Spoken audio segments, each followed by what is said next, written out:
A distracted mind is easily influenced. When inner authority is weak, external forces take control.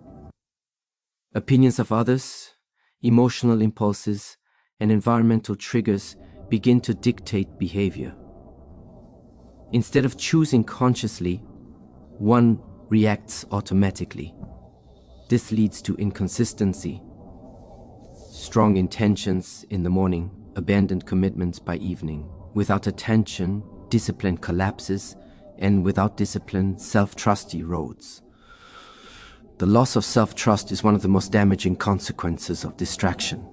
Each time focus breaks, promises to oneself are quietly broken as well. Over time, the individual stops believing in their own ability to follow through. This creates frustration, self-doubt, and inner conflict. The problem is not lack of intelligence or motivation, but lack of trained attention. Distraction also fragments identity. When the mind is pulled in many directions, there is no stable inner center.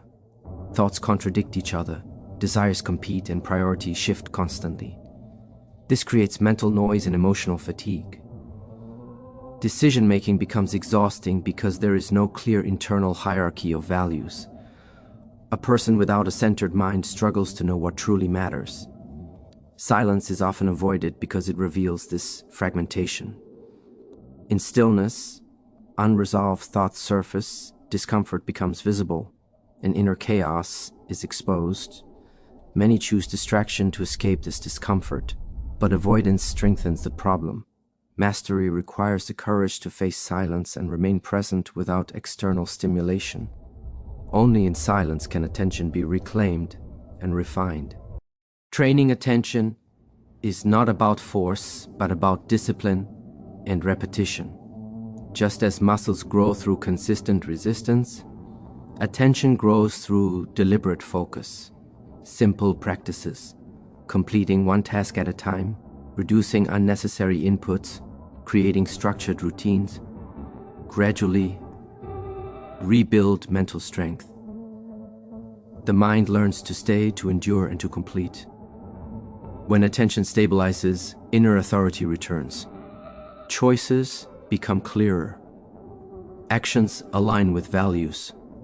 Emotional impulses lose their power to hijack behavior. The individual no longer needs constant motivation because direction is internally anchored. Focus creates momentum, and momentum creates confidence. A commanded mind does not mean a rigid or tense mind. It means a mind that can rest when needed and engage fully when required. It means the ability to place attention deliberately and withdraw it when necessary. This flexibility is true control. In the absence of distraction, depth replaces speed, quality replaces quantity. Progress becomes sustainable. The individual begins to experience a sense of inner order, where thoughts, emotions, and actions move in alignment rather than conflict. Self-mastery begins with reclaiming attention, not by fighting the world, but by reducing unnecessary noise within it. When attention is unified, effort becomes effective. When effort becomes effective, growth becomes inevitable. A mind that can remain present can learn anything, endure anything, and transform itself over time. But a distracted mind, no matter how talented, remains ruled by circumstance. True command starts where attention is no longer scattered, but deliberately held. A comfort resists growth more than when in reality, it is simply how they have been living. Discipline challenges identity by proving that change is possible through consistent action. This can be uncomfortable, but it is necessary for growth. True development requires voluntary hardship. This does not mean seeking suffering, but choosing effort when avoidance is easier.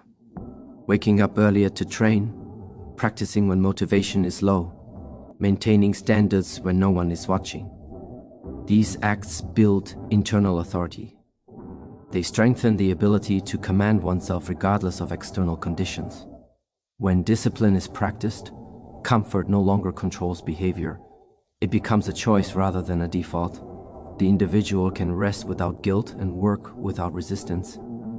Balance emerges not from ease, but from capacity, the capacity to endure effort and recover intentionally.